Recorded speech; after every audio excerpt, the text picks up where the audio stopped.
Querido ouvinte, hoje eu e a Bárbara estamos aqui para tratar de um assunto super importante e que não está sendo tratado com a importância que deveria ser. É um assunto que fala do movimento espírita, mas não só do movimento espírita, porque isso de algum modo diz respeito a todas as vertentes religiosas. É, portanto, um problema que afeta, então, todas as religiões.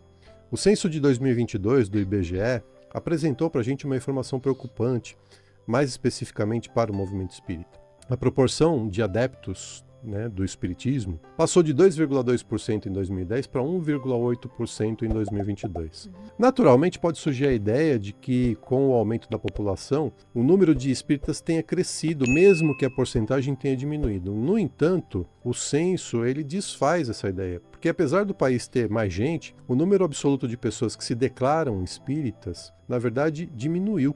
Em 2010, era cerca de 3 milhões e 600 mil adeptos, e em 2022 esse número caiu para aproximadamente 3 milhões e 300 mil.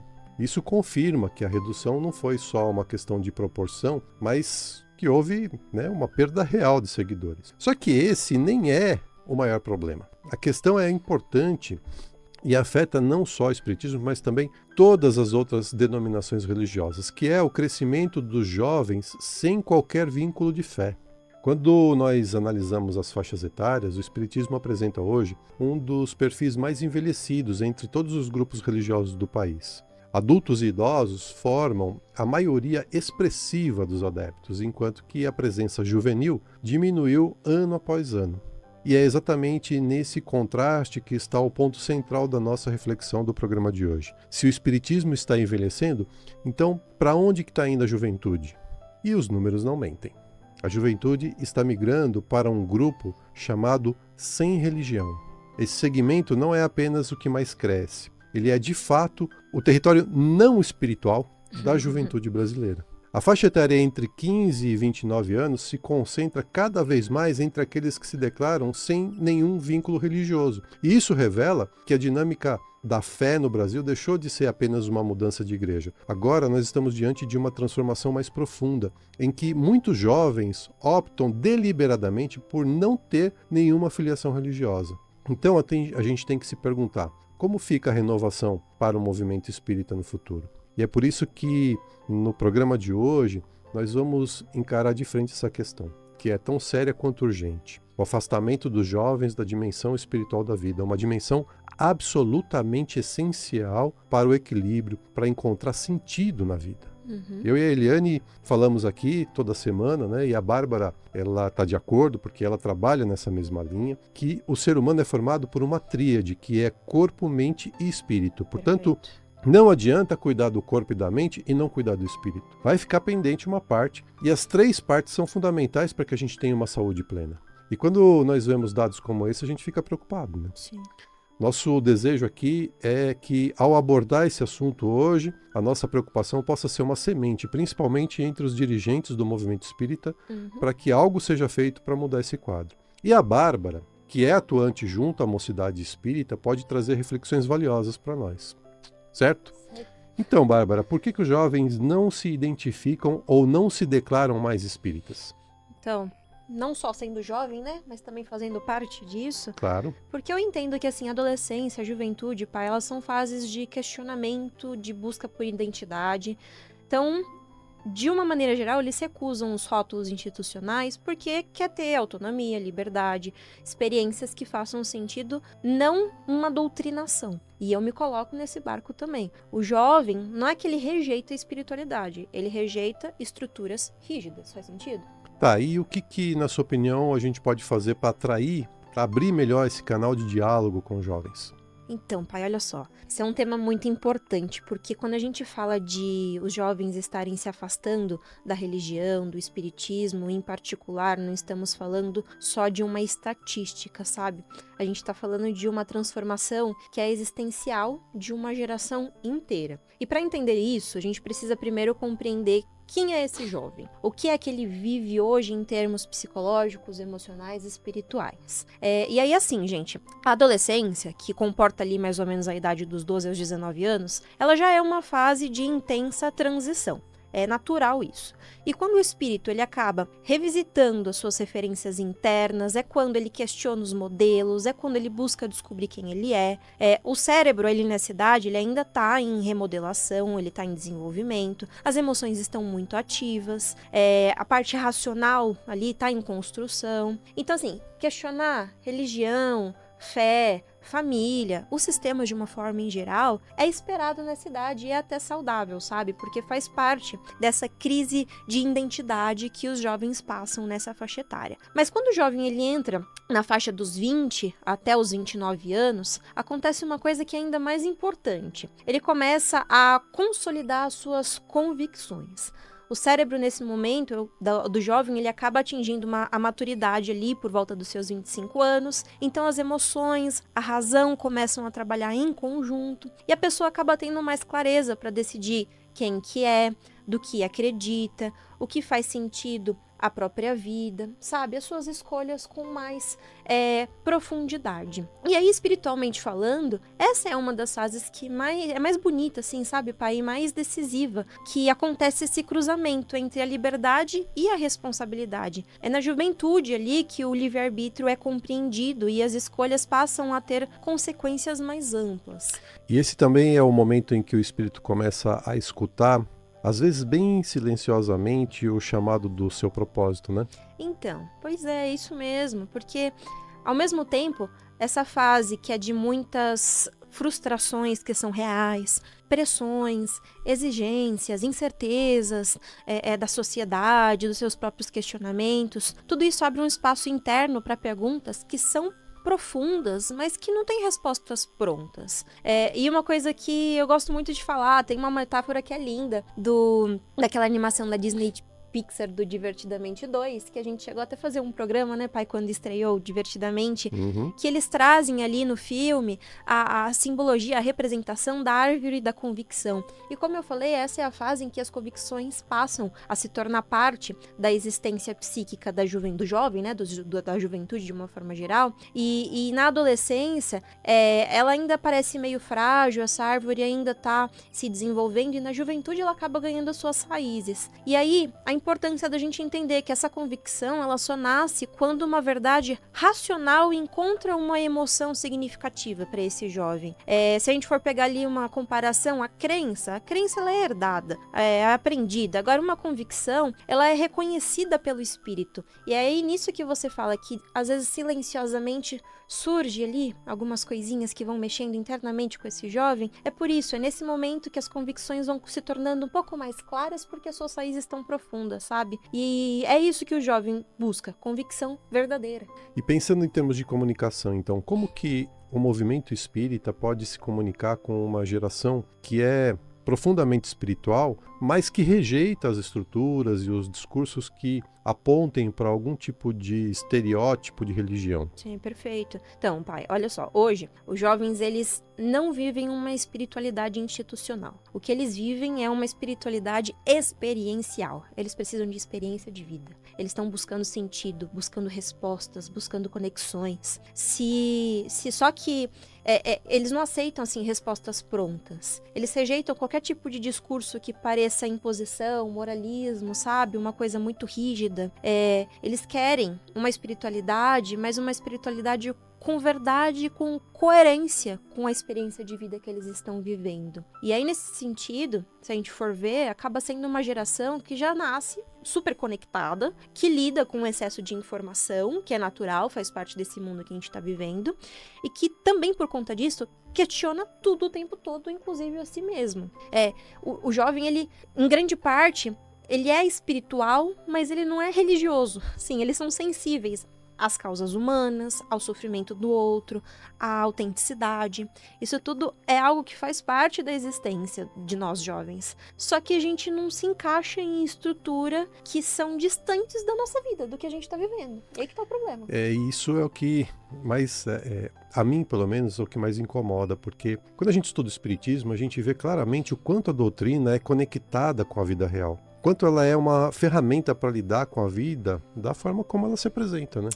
Só que O que a gente não sabe, assim, o que acaba não tendo esse interesse por buscar espontaneamente o interesse é por conta disso. Então, assim, nós jovens, a gente tem fé. Só que a gente não tem paciência, a gente não tem muito saco, assim, para formatos que não conversam com o nosso mundo interno. E é aí que o Espiritismo tem um papel maravilhoso, né? Se a gente soubesse se comunicar com esses jovens, porque o Espiritismo entrega o que essa geração está buscando, né? Ele entrega lógica, coerência, profundidade, liberdade de pensamento, responsabilidade moral. Sim. Então tá tudo isso lá. Total, só que precisa de alguma forma isso ser apresentado de um jeito que toque esse jovem e não que afaste ele desses espaços. Então, identidade, então, pelo que você fala, né, é um ponto central na vida dos jovens desde sempre, né? Uhum. Então, como que você acha, como que você acredita que o Espiritismo pode abordar essas questões identitárias para atrair os jovens, atrair o interesse dos jovens hoje em dia? Então, olha só. Eu entendo assim, pai, que o jovem, ele de fato, ele é muito ligado a estas questões de identidade, cultura, diversidade, pertencimento. Isso é muito importante para a gente. Por isso que acontece de muitos jovens acabarem se ligando a movimentos de antirracismo, de igualdade de gênero, de direitos humanos, porque a gente encontra aí uma via de expressão para um valor que é espiritual, mesmo que alguns não saibam que é esse o nome que se dê para esse engajamento nesses movimentos. Pois é, e a gente está falando, na verdade, de uma doutrina que reconhece essa pluralidade existencial, né? Sim. Ela fala de igualdade espiritual, ela explica que todos estamos num processo evolutivo, ela convida à prática do amor, da caridade. Sim, só que o que acontece é que os centros espíritas costumam não abrir espaço para tratar desses temas de uma forma que os jovens reconheçam que ele está presente na pauta do centro do espiritismo de forma rotineira. É tudo muito pontual, então o que costuma acontecer, às vezes assim, é uma palestra, é um especialista que vem para falar em um dia específico sobre algum assunto X e não passa muito disso, sabe? Então, por ser tão eventual assim, o jovem acaba interpretando que o movimento é de indiferença, é uma coisa meio distante da realidade, então acaba não tendo mesmo essa sensação de pertencimento e enxergando um espaço possível de diálogo.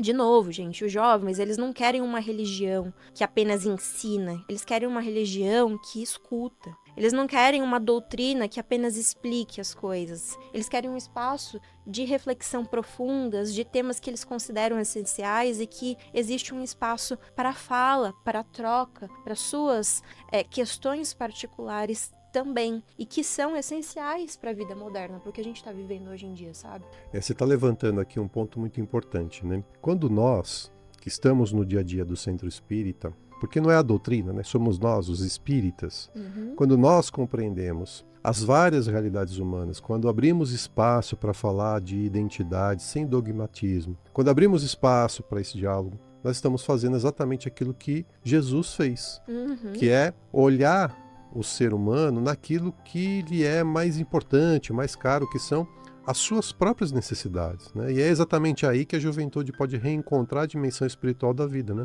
Isso mesmo. E assim, você comentou, pai, vendo os dados aí do censo, fica claro que o espiritismo, ele é hoje um movimento que tem, na sua grande maioria, adultos e idosos, certo? Isso tem as suas consequências, não só para a dinâmica das casas, dos centros espíritas, mas para o próprio futuro da doutrina. Eu entendo que, assim, primeiro, isso acaba colocando em risco a continuidade do movimento, porque toda instituição, ela precisa de renovação para sobreviver. Quando a base de jovens desses espaços diminui, aquilo que mantém vivo um ciclo natural de estudos, de trabalho voluntário, de liderança, de criatividade, acaba enfraquecendo também. E, em segundo lugar, uma coisa que eu reconheço é que um movimento envelhecido acaba, sem perceber, se tornando menos adaptável às mudanças culturais. E esse tipo de linguagem mais envelhecida acaba não acompanhando a transformação, a transmissão de conhecimento, que acaba se tornando mais rígida, que é o que a gente vem vê, né, vendo ali acontecendo nas casas espíritas hoje em dia. Isso gera o afastamento dos jovens, sem dúvidas. Pois é, e tem um outro ponto também que é muito importante, tão importante quanto óbvio, né? Quem vai manter em funcionamento as casas espíritas daqui a 10, 20, 30 anos? Quem serão, né, os novos evangelizadores, os trabalhadores da mediunidade, os dirigentes, os expositores? Então, quando a juventude não se integra, a estrutura como um todo enfraquece. Exato. E aí, assim, um lugar ali, um espaço, um movimento que está envelhecido, não necessariamente significa ter menos jovens nas suas cadeiras, mas significa menos futuro, menos fôlego, menos diversidade de olhares. E que isso acaba sendo o contrário, o oposto do que o Kardec propunha como a ideia da fé raciocinada, que é justamente essa coisa viva, questionadora, em permanente atualização.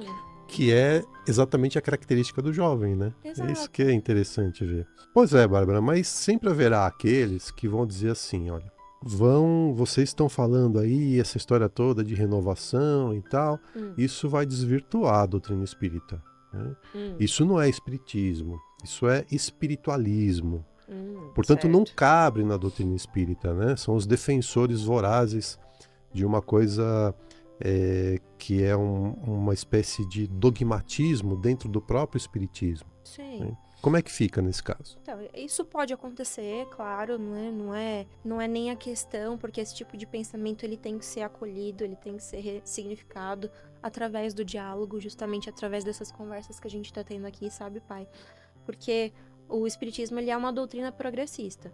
O Kardec não disse que se algum dia aí a ciência provar alguma coisa diferente do que diz na doutrina, que é pra gente abandonar a doutrina e ficar com a ciência?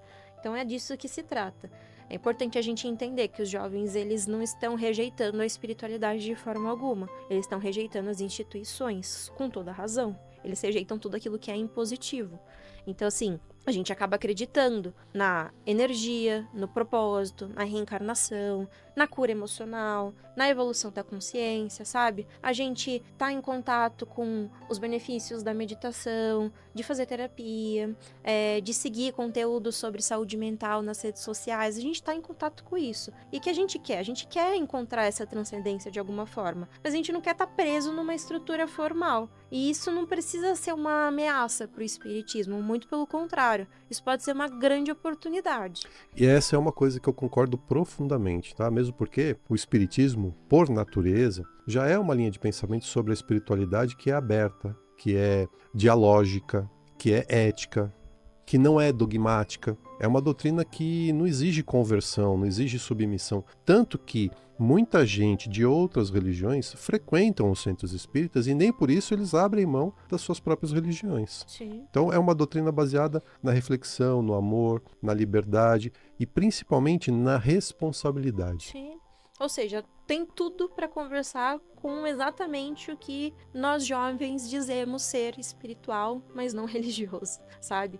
Se o jovem ele não quer institucionalização, tudo bem. Só que aí o movimento espírita ele pode e deve apresentar como sendo esse um espaço adequado para ele, onde ele vai ver e encontrar isso que ele está buscando. Um espaço onde ele pode ser ouvido, ele pode perguntar, pode duvidar, se sentir pertencente, construir relações, encontrar propósito, é tanta coisa assim. Discutir sobre ciência, sobre ética, sobre as emoções, sobre espiritualidade, sobre filosofia e principalmente ser acolhido como ele é. E assim, pai, entendendo eu nesse espaço de jovem e reconhecendo a possibilidade que eu tive desde criança por orientação sua e da mamãe, crescendo num espaço de um centro espírita e em contato com isso tudo, eu reconheço que assim, é possível. Eu sou a prova viva de que eu encontrei esse lugar. É possível ter esse diálogo, ter essa troca e como a gente bem disse, isso na verdade não tem a ver com o centro em si ou o espiritismo em si, e sim com o que a gente está criando das nossas conexões, como a gente está conduzindo as coisas lá dentro, sabe? que vai se mudando de tempos e tempos. Sim. E que eu vejo na minha vida rotineira ali, nos meus relacionamentos, como existem sim parte de jovens que estão completamente opostos a estes espaços, porque não reconhecem isso tudo que a gente falou, e jovens que estão inseridos nesse espaço e que reconhecem isso tudo. E aí que tá, essa troca, a gente podendo ir construindo isso juntos. Essa tua fala é muito importante, porque é um depoimento daquilo que a gente costuma dizer, dá certo. Dá certo, né? Então, o que falta aí? O que falta é um esforço de todos aqueles que estão inseridos no movimento espírita para atrair o jovem. E eu espero sinceramente que a gente tenha conseguido compartilhar essa nossa inquietação e que ela se faça presente também entre os integrantes do movimento espírita como um todo, né? E quem sabe de outros movimentos religiosos também, porque o que de fato importa é que os jovens estejam acolhidos e se sintam ouvidos, né? Estejam atuantes e pertencentes, seja na casa espírita, seja no centro de Umbanda, seja na igreja católica, seja no templo, na sinagoga, na mesquita ou qualquer outro espaço que o ajude a desenvolver a sua dimensão espiritual da existência, que, como a gente disse, é uma dimensão fundamental para a vida. Sim. É isso aí, gente. Nós estamos chegando ao final de mais um programa. Sábado que vem a gente volta. Bárbara, quem quiser entrar em contato com você, passa pra gente aí as suas redes sociais, o seu WhatsApp. Certo. Quem quiser acompanhar os meus conteúdos, ouvir um pouquinho mais sobre isso e outros assuntos sobre saúde mental, infância e juventude, o meu Instagram é @psi.barbarabim. E o número do meu WhatsApp é o 11934001418. Pode mandar uma mensagem por lá que a gente pode continuar conversando sobre esse assunto e muitos outros. Obrigado pela presença, Bárbara. Até uma próxima oportunidade. Obrigada. Querido ouvinte, sábado que vem, 12h30, a gente está de volta ao vivo aqui. Sintoniza com a gente aqui nos 95.7 FM da Rádio Vibe Mundial. Se você quiser mais conteúdo como esse, acesse as nossas redes sociais. No Instagram, você vai encontrar a Eliane como @ElianeBim ou o meu arroba, que é o @EdgarBim. E no caso da Eliane, você pode buscar ela também, né, no segmento do biomagnetismo como @elianebim.biomagnetismo, @elianebim.biomagnetismo. E você também pode encontrar o nosso conteúdo no YouTube. Pesquisa lá, youtube.com/bim91, BIM de Maria 91. Aproveita, se inscreve no canal, ativa o sininho das notificações e se você quiser entrar no nosso grupo VIP de WhatsApp, lá você vai ser informado em primeira mão de todas as nossas atividades, todos os nossos vídeos, lives, cursos, enfim, tudo aquilo que a gente faz. De antemão a gente publica nesse grupo, então é só mandar uma mensagem para a gente no WhatsApp que a gente envia o link para você entrar no grupo. E também, se você quiser agendar para obter mais informações sobre os nossos atendimentos dentro da área da psicanálise sistêmica, da hipnoterapia, do biomagnetismo médico e da constelação familiar, também você pode mandar para a gente mensagem no WhatsApp. Então, toma nota aí. O número da Eliane é o 11 98420 9959 e se você quiser mandar mensagem para mim, o meu número é o 11 97563 3113. Gente, sábado que vem a gente está de volta, 12h30 aqui nos 95.7 da Vibe Mundial. Tenham todos uma linda semana.